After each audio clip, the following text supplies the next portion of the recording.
Growing up as a girl child in India means being touched, being groped, and being sexually harassed at any given point of time in any public space.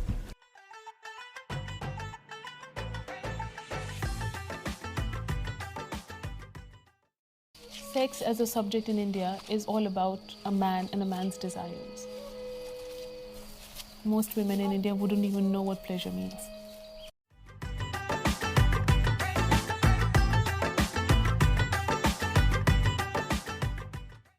When I was in school, I remember being taught that sex is something you shouldn't talk about.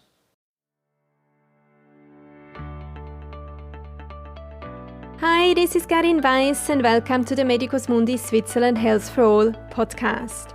And today we talk with Vithika Yadav, who lives in Delhi. She's the country head of Law of Matters India, which is a leading sexual and reproductive health and rights website. It provides information about love, sex and relationships for all genders and sexualities based on facts, evidence and truth. Vithika is a human rights activist, a mother of a son and won several awards for her work. She is one of the film protagonists of the award-winning film Female Pleasure. Hi Vithika, I'm so happy to have another opportunity to talk to you. Welcome to this episode. Hi Carine, thank you so much. Where do you take the courage to speak so openly about sex, love and relationships in TED Talks, on stages and in the film Female Pleasure? I think, Carine, this is, the courage essentially comes from, the way I have grown up. I think the courage comes from the society and the community that I belong to, my growing up experiences, and the fact that I have firsthand experienced what it means to be quiet and to suffer in shame and stigma when talking about something like sex and sexuality, which is such an integral part of who you are as a human being. I think the courage comes from the fact that growing up, I was always given the opportunity to speak the truth, to share what I felt. And at the same time, how I was trying to navigate my own growing up years and trying to see what made me feel uncomfortable, how awkward I felt talking about issues, even though my parents were very supportive, even though my parents were really willing to have conversations. There was something that I felt I was ashamed about in my growing up years, about my own self, about being a girl, about how my body was changing. So I think a lot of those experiences really shaped my understanding of what was not okay, what was problematic. I think education, I think being exposed to information, being exposed to a lot of people who have left a huge impression, on me in terms of how we have to address systematic discrimination in our society, how we have to talk about issues that are not talked about.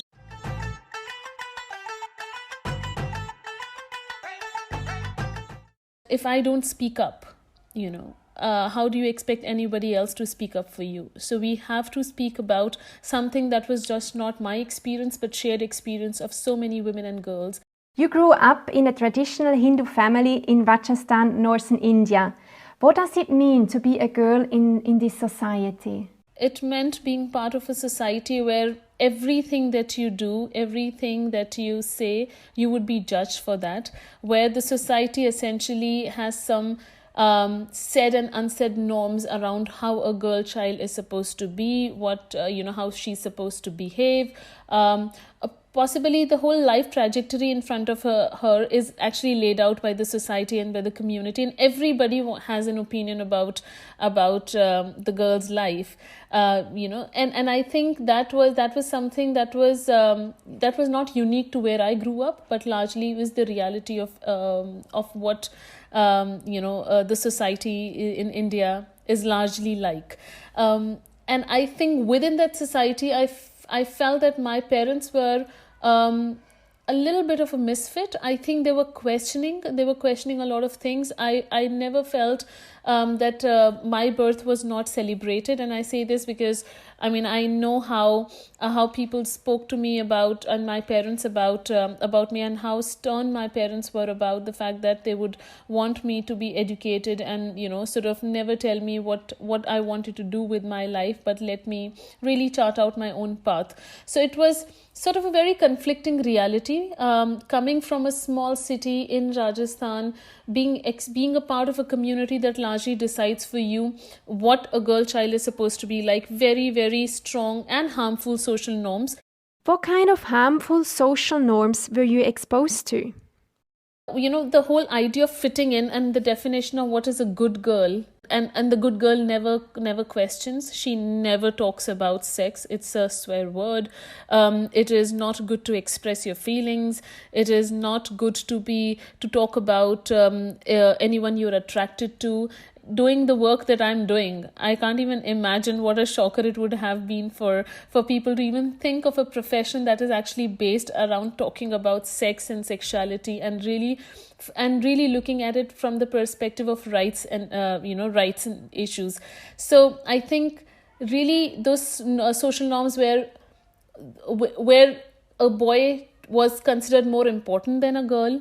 A boy would always get preference in education, and even in nutrition. Even if it is about life choices and what a child wants to do, there were very clear set social norms about what is okay for a boy, what is not okay for a girl. So really, that really was very, very strongly entrenched in the society and continues to be in many parts of India. In India, rape and sexual harassment is a daily threat for women, as you just described. Why are men behaving like this? I think everything goes back to the starting point of how what is the foundation that we are setting for our children. A lot of conversations about sex, sexuality, consent, how to maintain boundaries happen very, very late in life, and perhaps never happen. And by that time, there are already, everyone is exposed to popular culture, Bollywood being one, and a lot of information that people are exposed to, be it in the movies or in digital spaces, is not really pointing their thinking in the right direction. It's not respectful of women and girls. What is glorified is how you possibly go and chase a woman, and you have these songs which glorify the fact that women will be chased by men, and women will eventually fall in love with them. So imagine how when children grow up watching these films, these songs, and actually hearing the lyrics of such songs or such dialogues, this is what they feel is normal. So what is normalized is actually not something that is respectful, and that really what the problem is. And I feel men and boys behave the way they behave is patriarchy, of course, one of the most important reasons in which we are aware of, but also the norms and the social norms along with popular culture, which normalize a lot of things which are problematic. We work a lot with men and boys trying to understand their behavior and their attitudes. And most often they say they're very, very confused about what consent really is, because that's not a perspective that has ever been talked about. Diversity has never been talked about at a school level. And I personally feel even at the age of 1, children can understand yes and no. You tell them, you teach them, and they start understanding how to maintain boundaries. It is just that we as adults decide for them what is an okay time to talk about something or not. And by such time, unfortunately, it is very, very late. Our attitudes are already molded in a certain way. And as we age, it is much, much more difficult to change our attitudes. In 2012, there was a gang rape in Delhi, and a young woman lost her life due to these incidents. After these incidents, there was a lot of media coverage, and the new anti-rape law was passed. Has India become safer for women? I wish. With that one case that came to light, and a lot of protests happened, a lot of action happened, have rapes stopped in the country? The reality is no. Do women feel safe everywhere? The reality is no. Groping, harassment, rape continues to be a reality in the country, and it continues to happen every single day. And perhaps the data that we see is only the data that is reported. A lot of cases, unfortunately, are unreported, are underreported. And the reality that we're talking about what happens outside the house. The number of girls who are being raped within the families by family members or people who know them are huge, and the shame and stigma that is associated to it. It is so difficult to even talk to the victims, or for the victims to reach out for any kind of help, or to even acknowledge that this is problematic. And those numbers are huge. And unfortunate reality is that I personally cannot say that anything changed in my life in the last 40 years. I just turned 40 in December, and I do not think I feel any safer. You are well known with your organization, your platform Love Matters, which is the first ever website in India to give complete, honest and unbiased information about love, sex and relationships in both Hindi and English language. How does this website can help the problem you just mentioned? Well, I very strongly feel unless and until we talk about sex openly, we will never be able to talk about the things that are wrong, when it comes to sex and sexuality. And if we do not talk about sex, how can we even consider talking about rape? Because something that is so integral to any human being's life, something that defines life, we should be openly talking about without shame and stigma, is a subject of shame. We do not teach our children to be confident about their own bodies. We do not want them to discuss any questions and concerns they have. And because we always shun them for any of these topics, they never feel confident talking about being abused, or talking about something that was an unwanted touch, something that made them feel uncomfortable, which ultimately is also about talking to your boys, talking to your, to your sons about what is respect, what is boundaries, what is consent. Because the moment we do not talk about sex, you're actually not talking about any of these things. And we just feel that, we always talk about our child being the victim, but we never think about our child being the perpetrator.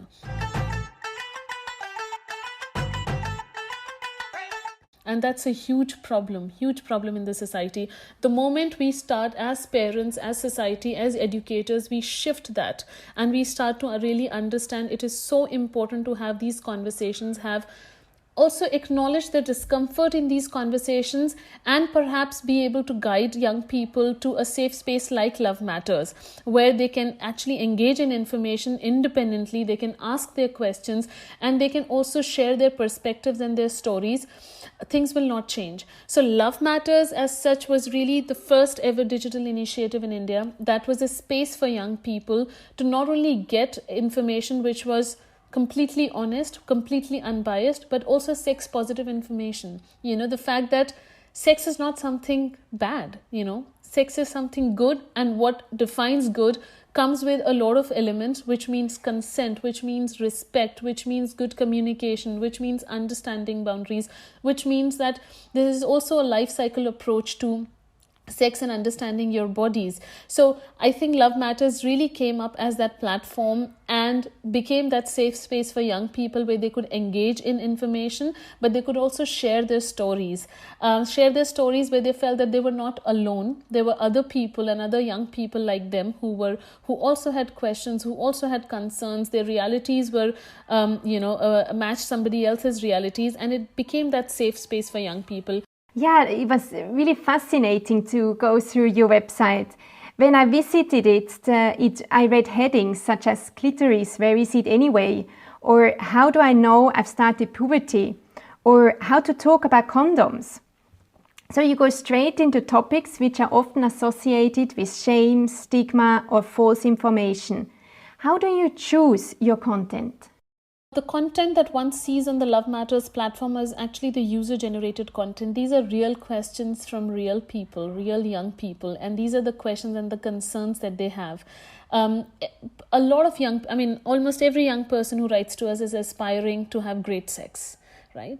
And they share a lot of information, they share a lot of concerns, which also point towards a problem in terms of how some of the social norms and the society that they are a part of is influencing their behavior in a certain way, which would be around, really about female pleasure, something around, something really as simple as a female orgasm, and the fact that a woman has a right to enjoy sex, and she has a right to be able to say what she enjoys and what she does, and which is different for every individual.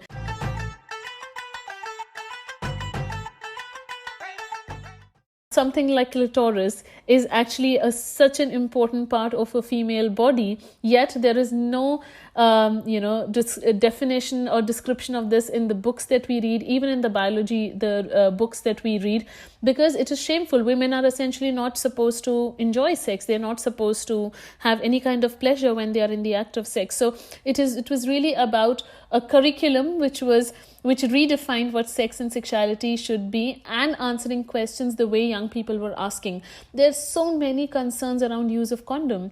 I mean, most young people are writing to us saying that I would love to have sex without a condom, and that's all I want to do. And all the information around condom, unfortunately, how it first was introduced in the country was around not getting HIV/AIDS. So condom has never been associated with something that is fun and sexy and safe, right? And without any side effects. But the major impression that everybody has is that, well, you wear it so that you do not have HIV/AIDS. So from a very disease-oriented approach, we change the conversation to pleasure-based approach. And how do we make contraception fun and sexy? How do we have conversations that really convince young people what is good for them, what is important for them to consider, and then take informed decisions? So really picking up on topics which are their every day-to-day questions, virginity, their obsession with virginity in the country. It's all about them. It really points out towards patriarchal attitudes and how we look at the act of sex and how we look at power in a relationship. So the questions that one sees are real questions from people, and also the way we answer is not about putting the user down and saying that, well, this is such a stupid question, and it really, what we are in the field of activism, but the way we are doing it is to not tell someone that you do not know enough, but taking them on a journey that helps them learn and become a better version of themselves.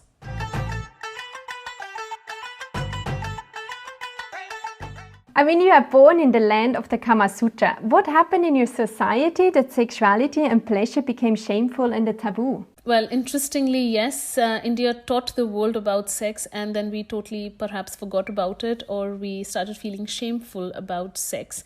We have temples dedicated in the name of sex, and today anything to do with sex is such a taboo that we do not even consider it important to have comprehensive sexuality education in the country. Well, I feel this is about patriarchy, this is about power, this is about systematic discrimination, and how that happens based on who is in power. Most men in power. Men get education. They start making policies. They decide what needs to be done, what doesn't, what works and what doesn't work. And a lot of policies and a lot of things that would work will largely be looking at men. We'll be looking at male pleasure. We'll be looking at what is okay and what is not okay from a male perspective. And I guess that's what has happened in India. I think over the years, we not only forgot what we brought to the world, but we lost the knowledge, unfortunately, to patriarchy. We gave in to the pressure of patriarchy, and gender-based violence, sort of was so entrenched in our society that started reflecting in everything, the policies, be it the policies, be it how our communities were functioning, our societies, but also families and relationships, individual relationships. So one did see that how society in India just deteriorated, and from being the world leader in talking about sex, we became that country where rape sort of became an everyday issue. It still is an everyday issue, and where we struggle with a lot of harsh realities. Though I do feel that, we are claiming that space again.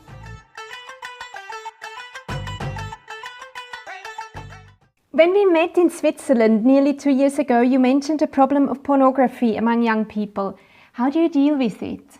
Unfortunately, there's not much we can do to take down pornographic websites. We all know that it's a huge business, and there is supply because there is demand. It was an important research question for us when we started Love Matters to really understand what are the platforms that young people prefer and go to when looking for information.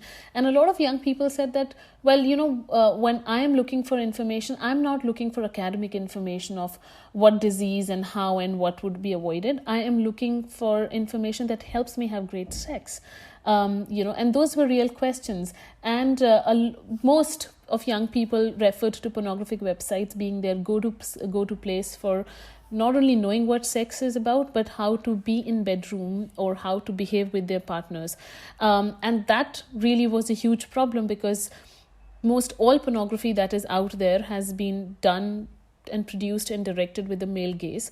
It is hugely problematic the way women are treated. Women are literally abused in the videos, and also how a lot of young people, and especially men, had such unrealistic expectations about sex and about real sex, which is very, very different in real life.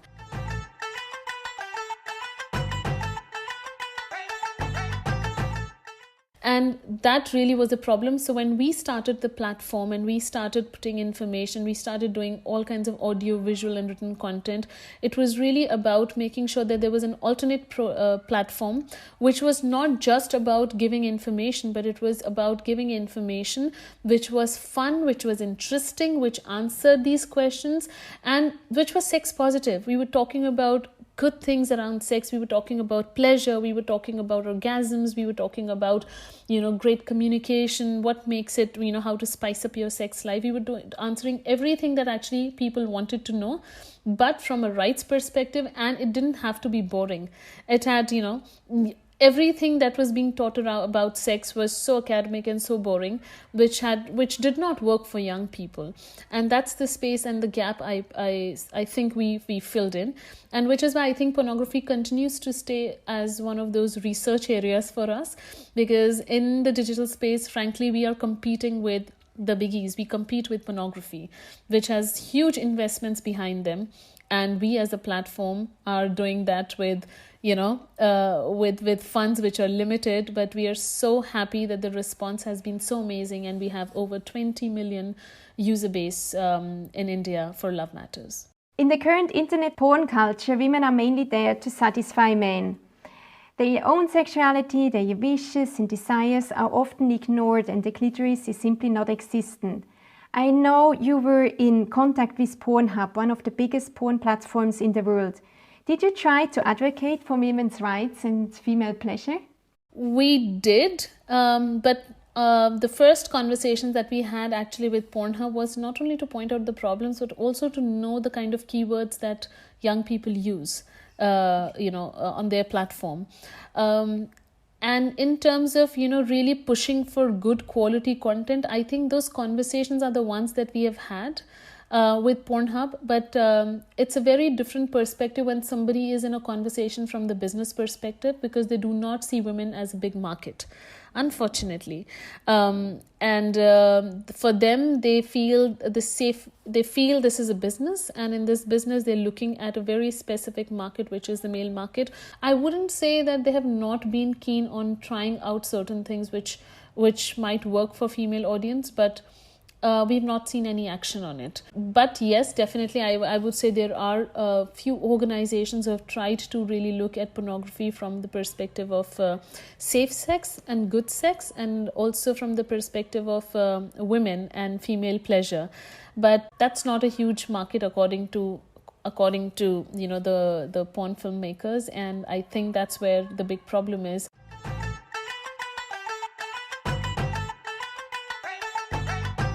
I remember that you told me about revenge porn among young people, that they film each other and that these films are uploaded on porn sites. How do you deal with it? What happens with the girls or women seeing themselves on these platforms? So, unfortunately, revenge porn is a huge problem in India and around the world. I wouldn't say there is even one single country that is currently not dealing with the problem of revenge porn. And essentially, that links to the attitude of how men look at women, look at exploiting women and harassing women.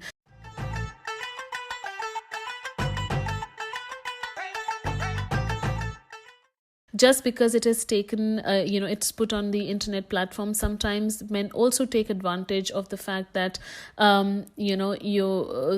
you cannot be traced, and there are different ways and means. The whole digital means, sort of gives them this feeling that they can say and they can do anything and they cannot be traced. And that's really become a huge problem. And I again feel that while everybody talks to their children about not becoming a victim to something like revenge porn, nobody talks to them about the fact that you could be a potential perpetrator. Now, if you look at just the statistics in India, and if you look at the age group, this is really the age group between 12 and 18, which is engaging in a lot of revenge porn. If you speak to parents, it will be a big surprise for them to really see their child as the perpetrator. My child doesn't do this. And the fact is, that's really what the problem is and where the problem is. So revenge porn, we did a very strong campaign that actually went viral on revenge porn. We really used the language that young people use, in relationships and in texting and in videos, and really bringing the harsh reality out. And at the same time, it's about what makes for safe internet behavior. And more important than that, what we are doing is a lot of workshops with young people that focus on your internet personality. How do you make a positive internet personality? What does that mean? And really starting these conversations early on as adolescents, because it's so important for them to really understand that this is a shared space, these are public spaces, but also having the conversations that when two people are in a relationship, there are certain certain things that we need to be careful about. It's about keeping yourself safe, but it is also about your responsibility towards your partner and what shouldn't change if you are not together.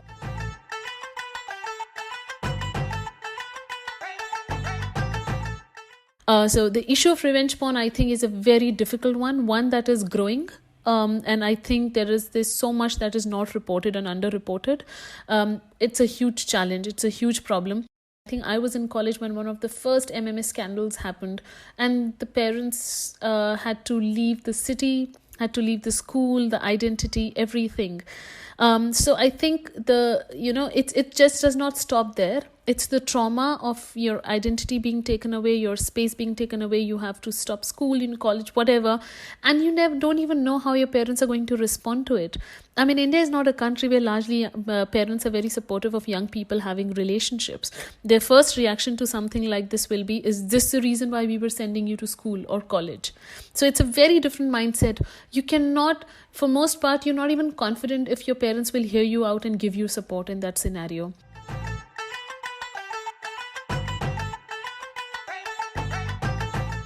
The focus really has to be on teaching young people, teaching our children about having a positive internet personality and what does that mean. And of course, I think the reporting and linking to the crime, and tracing the perpetrator is a super important one. We talked about your upbringing, the success of the website Love Matters. And before we close, I would like to talk about The Female Pleasure, the film, where you were one of the protagonists. Female pleasure is a plea for a fulfilled sexuality for women.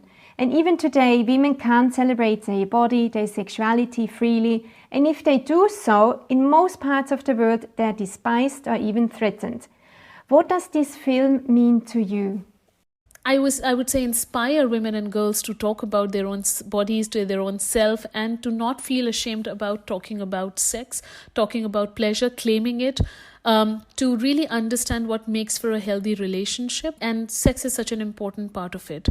So female pleasure really, I would say, has been a game changer. I don't think, and I don't remember if there has been a film that resonated with a global audience as Female Pleasure did, speaking about experiences and some really powerful experiences with different realities. India, yes, is a country where harassment and groping and rapes happen, but India is also a country where women are leading some of the most important work around female pleasure and sexuality, and which is empowering and which is inspiring.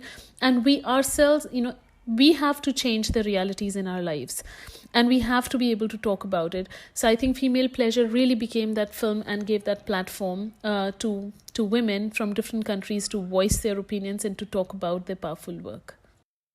Thank you so much for this interview, and I wish you all the best for your work in lifting the taboos around sexuality, love, and relationships.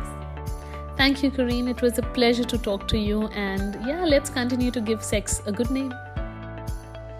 This was the Medicus Mundi Switzerland Health for All podcast with Carine Weiss. You can listen to it on Apple Podcasts, Spotify, and on our website. To spread the message, please leave a comment on our website, share and like it. Stay tuned. The next episode in this series is round the corner.